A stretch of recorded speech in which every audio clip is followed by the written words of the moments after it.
Sometimes it can be hard being the person I am and being the person that I'm becoming.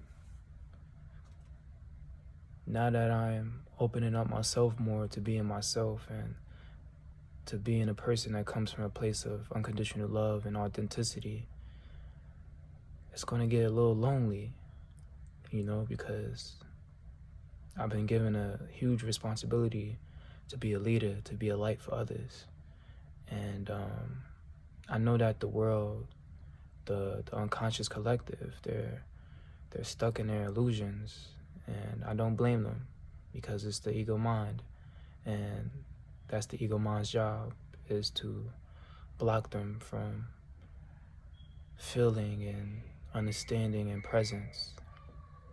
And you also got people who are manipulating them and deceiving them into going more deeper into their ego. But that means I have a huge responsibility to do the opposite and walk in a place of truth, authenticity, and light.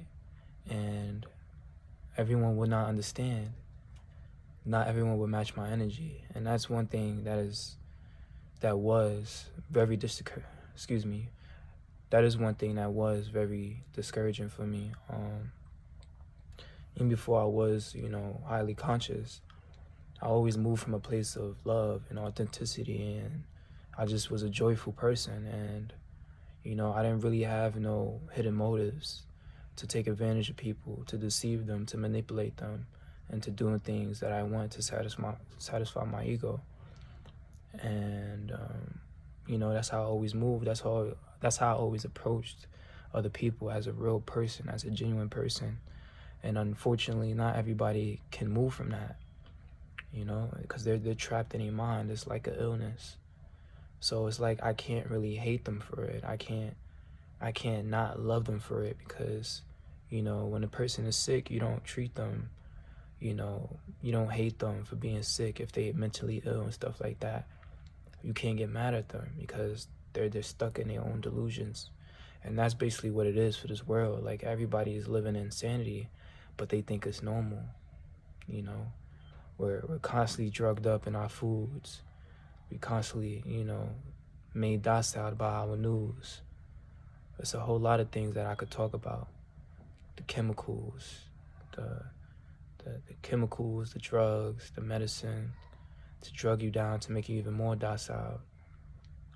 The chemicals they spray in the air, it's a lot that make people who they are, that make people very delusional and, so driven in their ego. And the ego does cause our suffering, but that's only when we're not aware of our mind and how it can lead us to suffering. So the people that are unaware, they're suffering. So for the people who do come into consciousness, they usually demonize the ego, like, oh, you have to kill the ego is bad, this and that. And I can understand how the ego could be bad. The ego is just your conscious mind, it's your mind. That's what allows you to be informed. That's what allows you to be a human, to experience form. You have to have this mind, but you also have a subconscious mind, and that's where God lies. I don't want to say he, but that's where God lies. So people demonize the ego, but the ego is a tool. It could either be an ally or it could either be a parasite. And that's where they get the concept of the devil and the demon and the angel on the shoulders, because you have two different, aspects of your mind talking to you, and it's up to you about what you choose to listen to. And now that I'm more aware and more conscious, I choose to listen to my angel side. So my ego is now an ally. And there's levels to this.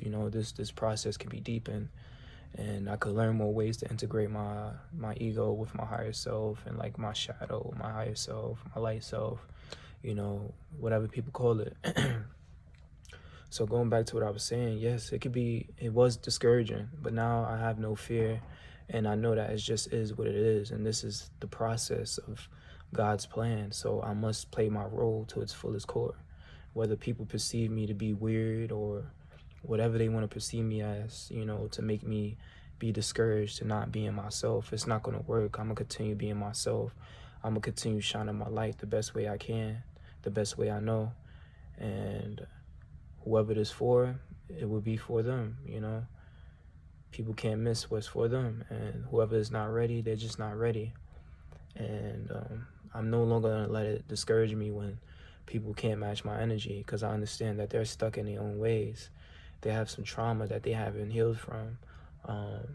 They're insecure. They feel like they can't show their true selves. And it is what it is. It is what it is. And I just wanted to talk about that. You know, like, for whoever is on this journey and is coming into this consciousness, you must stand firm in your path, regardless of how people are going to treat you, regardless if people even match your energy. You know, if that's the case, just distance yourself to protect your energy. But don't get too, you know, overly invested and get your feelings hurt and take it personal, because it's not personal. You know, anything a person does to you has a lot to do with them.